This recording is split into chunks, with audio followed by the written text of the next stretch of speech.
आपण ऐकत आहात जगद्गुरु तत्वदर्शी संत रामपालजी महाराज यांच्याद्वारे लिखित पुस्तक ज्ञानगंगा। ब्रह्मचा साधक ब्रह्मला आणि पूर्ण ब्रह्म यांचा साधक पूर्ण ब्रह्म यांनाच प्राप्त होतो। गीता अध्याय 8 श्लोक 5 ते 10 आणि 13, तसेच गीता अध्याय 17 श्लोक 23 मध्ये निर्णायक ज्ञान आहे। गीता अध्याय 8 श्लोक 13 मध्ये म्हटले आहे की मज ब्रह्मच्या साधनेचे केवळ एक ओम अक्षर आहे, ज्याचे उच्चारण करून जप करायचा आहे। जो साधक अंतिम श्वासापर्यंत हा जप करतो तो माझ्या परमगतीस प्राप्त होतो। आपल्या परमगतीस गीता ज्ञानदाता प्रभूने अध्याय 7 श्लोक 18 मध्ये अगदीच अनुत्तम म्हणजे अतिनिकृष्ट असे म्हटले आहे।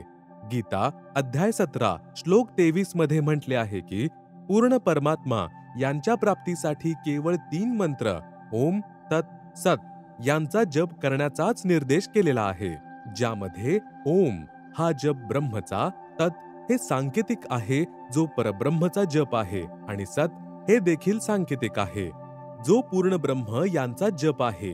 त्या पूर्ण परमात्मा यांच्या तत्वज्ञानास तत्वदर्शी संतच जाणतात, त्यांच्याकडून तू ते प्राप्त कर।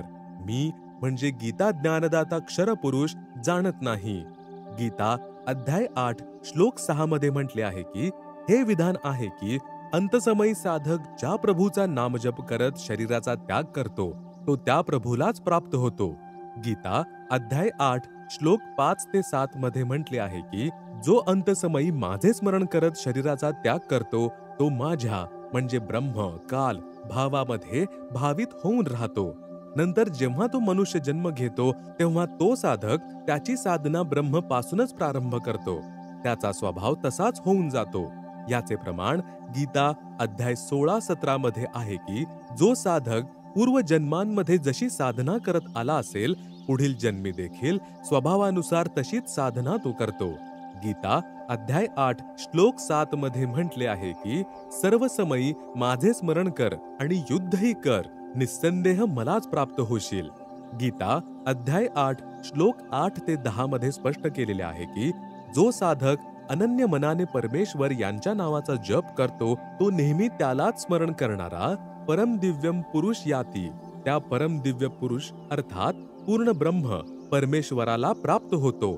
अध्याय 8 श्लोक 8। जो साधक अनादी सर्वांचा नियंता सूक्ष्माहून अतिसूक्ष्म सर्वांचे पालन पोषण करणारा सूर्याप्रमाणे स्वयंप्रकाशित अर्थात तेजोमय शरीरयुक्त अज्ञानरूपी अंधकाराच्या पलीकडे कवीर देव सच्चिदानंद घन परमेश्वर यांचे स्मरण करतो। अध्याय 8 श्लोक 9। तो भक्तियुक्त साधक 3 मंत्राच्या जप साधनेच्या शक्तीने म्हणजे नाम जपाच्या कमाईने अंतसमयी शरीर सोडून जाते वेळी त्रिकुटीवर पोहोचून अभ्यासाद्वारे सारनामाचे स्मरण करत त्या दिव्य रूप अर्थात तेजोमय अर्थात साकार म्हणजे परमपुरुष परमेश्वर यांनाच प्राप्त होतो। अध्याय 8 श्लोक 10।